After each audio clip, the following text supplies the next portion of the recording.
was about to do a video.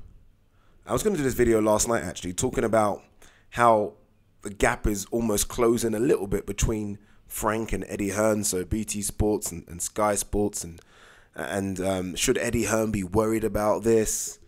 You know, Frank has put on 2 of these biggest shows, have been pretty successful. When you think about the numbers, I'm sure BT Sports will release the numbers that tuned in yesterday. I expect them to be good numbers. Tyson Fury's comeback was good numbers. Josh Warrington versus Lee Selby was good numbers. So look, so far so good for Frank this year, especially BT Sports. They must be happy. And then Frank yesterday went in the ring all glammed up. You could see he was very excited and announced 2 pay-per-view shows. Fury versus Wilder was the first one. And then kind of expected, because Josh Warrington was ringside, Warrington versus Frampton was the second one. And I tweeted, I said, bloody hell, Frank's fucking taking the piss here. I mean, he's announced 2 pay-per-view events. And I wasn't saying it like he's taking the piss because, you know, financially 2 pay-per-view events are big things. I was saying he's taking the piss in terms of, go on, Frank. You know, I'm happy for him. This is a guy that, you know, when he lost that Sky contract and went to Box Nation, I kind of thought that it was all over for Frank Warren. I have to admit, I thought Eddie Hearn was doing fabulous things, and it's just a matter of time. And remember, everyone was leaving Box Nation. The ship was definitely sinking. And I was extremely happy for him to announce his first pay-per-view event. His first pay-per-view event on this new BT Sports platform. But it just wouldn't be Frank Warren if there wasn't a glitch. It just wouldn't. It's kind of something we kind of come to expect. And here's the glitch. So we have 2 pay-per-view events announced. BT Sports and Showtime and everyone else has done mock-up posters already, and I thought that was quick. But for me, it's like this. No dates, no venues, and according to Carl Frampton, no contracts.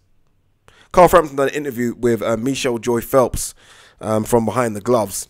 And she kind of mentioned, you know, he was coming face-to-face with Josh Warrington. Did you see anything in his eyes? He laughed off saying, you know, I didn't see anything in his eyes. But look, that fight's not even been done yet. The fight's not been made. So let me understand this for a second. Frank gets in, Josh Warrington and Carl Frampton kind of do a stare down. BT Sports already have put it on their page. There's been mock-up posters made. Yet Carl Frampton has just clearly told us the fight's not even been done yet. Hasn't seen a contract. Hasn't signed a contract. There's no date. There's no venue. Deontay Wilder versus Tyson Fury. There seems to be a contract. I know they mentioned it yesterday, but I'll be shocked if there has been a contract. I kind of feel like there's been a draft sent, you know, rather than a full contract. Because I always kind of wonder, what kind of contract is there when there's no date or venue? Like, there's no date, there's no venue. So look, I don't want to put a downer on the fact that he's announced 2 pay-per-view events and, you know, BT Sports execs are extremely excited. But for me, I mean, these fights are far from made, far from done, especially the Warrington versus Frampton one, far from done. Can they be made? Of course they can. Will Warrington meet Frampton? Probably. But don't get in the ring and tell them to do a face-to-face and do mock-up posters for fights that haven't been signed yet. It just doesn't make sense for me. And I'm a bit surprised, if I'm honest with you. I'm a bit surprised. But what do you guys think of it? What do you guys make of it? Is it just Frank being Frank? And you know what another thing is? What's the rush? Why did we have to do a Frampton-Warrington face-off in the ring yesterday? We didn't have to. We didn't have to. You could have announced it at a press conference, I don't know, a couple of months later when it is signed. And what is the rush with Fury versus Wilder? That's another video, actually. But answers on the postcard, please. So 2 pay-per-view events. 2 posters already been mocked up. No dates, no venues, no contracts. Good old fish eyes.